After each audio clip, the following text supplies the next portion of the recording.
I'm going to do a brief overview of a couple of the HKs I have in my collection. One of them I've had for many years, probably about 4 years, which is the HK51. This guy right here, it's pretty badass. It's a 7.62 by 51 NATO. This was the gun that my Sear came married to when I bought my full auto Sear about 4 years ago. So you can see the Sear serial number stamped into the magwell there, K238.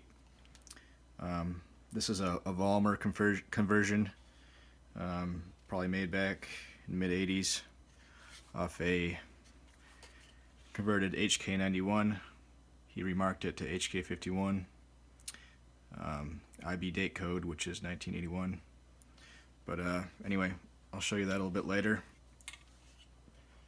I'm going to focus on my MP5 that I got. This was a HK94 that was converted by Michael's Machines.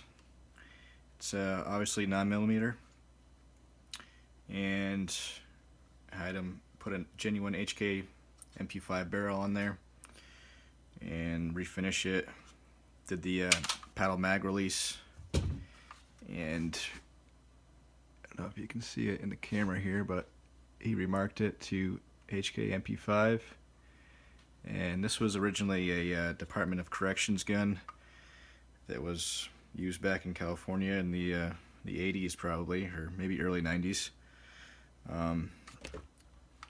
It's a later date code of II, which is 1988. Which is pretty cool.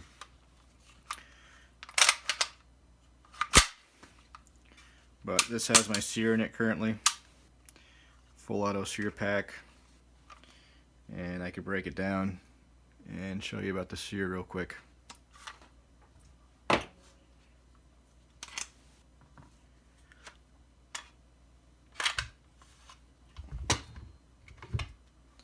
So there's my trigger pack. And you can see that little lever right there by my thumb. Push in on that, then you rotate your selector levers, and they just kind of pop out for these ambi packs. Then you can pull the whole trigger pack out, and that is a full auto pack. It's got my trip lever right there, ejector, and that little piece of metal in there is my Sear. Can't really see it too well, but I'm gonna take it out for you guys so you can see what an HK Sear looks like, in case you don't know already. So pretty easy. Just take a punch, send a punch through, and you got the Sear spring right here. That just comes off, and there is the Sear. That is one expensive piece of metal right there. Last time I checked, these are going for about $32,000 to $35,000 in the US market, which is absolutely insane. That's all it is. A little piece of metal. So that's the registered part. That's the machine gun. That's what the ATF considers a machine gun. This one little part right here. I'm pretty fortunate just to have one. I know guys have multiple Sears, and I don't know how they do it, but I was able to save up enough money to buy my first machine gun about 4 years ago, and pretty happy I went with the HK Sear. You can't go wrong. It's basically like having multiple machine guns, because I can put this pack into all these different host weapons, which is pretty awesome. So anyway, there's the Sear. Don't lose that. I'm not going to take apart the ambi pack because it's a bitch to put back together. I already broke the compression rod, which is this little rod right here with a spring on it, at our machine gun shoot last July. The thing snapped right in half, and I ended up changing it myself. It was a pain in the ass, but I was able to do it. So anyway, ambi pack, HK Sear. Here's a closer look at it. And I don't know if you can tell, but it has qualified manufacturing etched into the side there. The abbreviation for qualified manufacturing. And there's a serial number on here somewhere, but you can't even hardly read it. That's just how they did it back in the 80s when they were rushing to get these things out before the machine gun ban. So there it is, transferable, registered HK Sear. If you can legally own a firearm, you can legally own this. There's no special permit or licensing that you need. It's just a tax stamp, and you got to pay a lot of money up front for it. So if you want one, look around, you can get one. So what's next? Yeah, so this is my HK94 that was converted by Michael's Machines. Really nice job.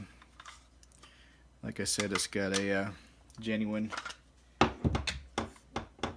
MP5 barrel on it. It's not the threaded Navy barrel, it's just a 3-lug standard MP5 barrel. But I don't know if you can see it. It's got some markings on there. It says IR with a very faint German marking below it there.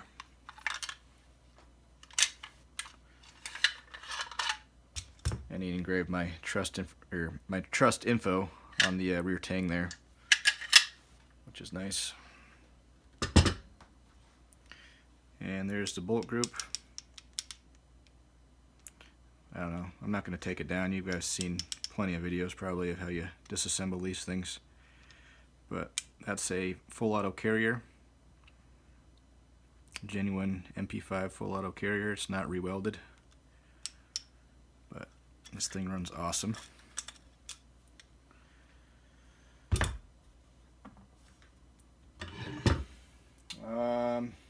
A3 stock. Nothing special about it really. But they are getting harder to find and pretty expensive.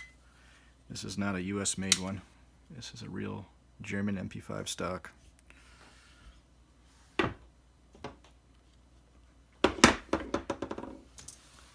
Move this shit out of the way. Oh, and here's one of those cool magazines during the ban. I guess it helps if I put it right side up.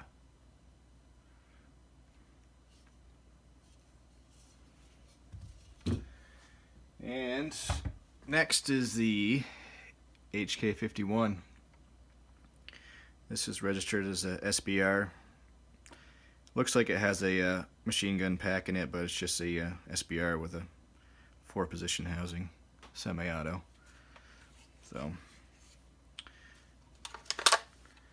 like I said, it's been function checked, but you can see for yourself.